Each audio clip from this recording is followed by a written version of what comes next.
OK, we are sticking with the fallout from Harry and Meghan and asking what it means, actually, for the future of the monarchy. Join me now, royal photographer Arthur Edwards, who's known Harry since he was a little baby. And our very own Ria Hebden is here too. Great to see both of you. Thank you for joining us this morning. And you know what, Arthur, you've been saying you're just very sad about all of this? Yeah, of course, because, you know, Harry was and Meghan, I mean, we're great ambassadors for this country. I mean, I'm not surprised about your poll this morning, incidentally, because when Meghan and Harry were in full flow, that first 18 months, the young people just flocked to them. All the walkabouts were young people, and they were really, really engaging. And Meghan was just giving everything back to them. And it was just, it was really great. It was absolutely great. And I just hope one day they can return to that. So how do you think, I mean, the Queen and everybody round about her, you know, worked very, very hard on this very short statement. I mean, she never really gives her feelings away. Of course she doesn't. But you've known them, you've seen them, you've followed them. How do you think she's going to be feeling about all of this? Well, she obviously asked who made the racist remark and questioned them. And and the person who made the remark said, well, it wasn't like that. And that's what they're investigating now. And of course, you know, that might have been someone speaking before they thought, or someone said something out of place. But what annoyed me about that bit was when he went and told Meghan about it, because if someone said nothing nasty about my wife, I think I'd want to tell her about it, because if it would upset her, and that certainly upset Meghan. Gosh, that's a point. I never even thought about that, to be honest. I never thought about it in that context. Ria, you know that the statement has said that they're obviously going to investigate this whole issue and look at it, but they're going to do it in private. What do you think about that? Do you think that's the right way to handle this? I do. I think it's been so public on the global stage. I think that this is absolutely the right time to have those conversations privately. Absolutely. And what do you think about the whole sort of generational divide? You know, we've been talking about that this morning. You know, I think 48% of 18 to 24-year-olds really sympathise with the Sussexes. They really sympathise with Harry and Meghan? Well, for me, I mean, Meghan and Harry represent what modern Britain looks like today. And their union, you know, that beautiful wedding day, brought hundreds of thousands, if not millions of new followers to the royal family and a new generation of interest into the monarchy. And I think this has, really will damage what people think of the monarchy now because of how they've been treated. Their experience is clearly really negative.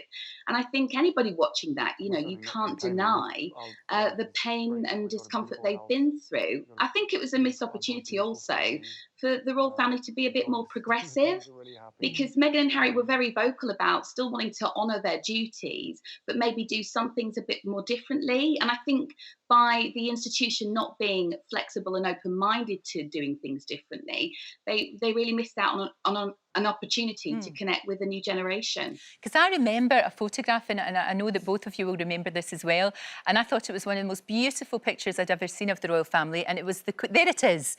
I love this photo. There's Meghan and her mum and Prince Philip and the Queen looking thoroughly delighted to see little Archie, and there's Harry beaming away. And that, to me, just summed up the future, if you like, for the royal family, and you felt as if they'd got it right. And unfortunately, of course, it's all completely unravelled, hasn't it? Well, I think it has. I think it has unravelled. That's a beautiful photograph, and it just sums it all up. That's the way it is in Britain today.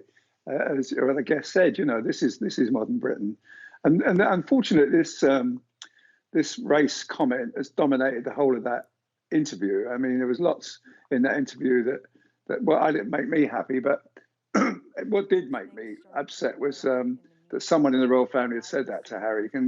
And within this investigation, I hope they say it's going to be held privately, but I hope we do, as Russell said, I hope we do get to hear the result of it and who said it and why he said it, and then perhaps we can move on. Yeah.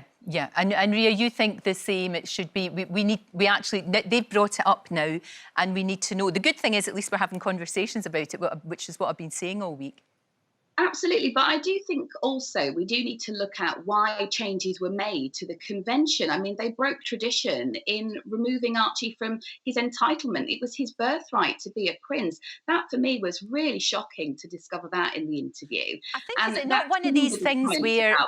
Yeah, is it not one of these things, these constitutional things that none of us completely understand? I don't even people that are experts understand it, but it's something to do with, you know, whether or not... I think when, sadly, when the Queen dies and Prince Charles becomes king, then Archie would automatically become a prince. But I don't understand it any more than anyone else does. I was going to ask you though, Arthur, about Harry, because you followed him and you really like him. I know that there was a kind of really sort of quite a cheeky relationship you had. I mean, I remember that very well when he put his hand on top of your head.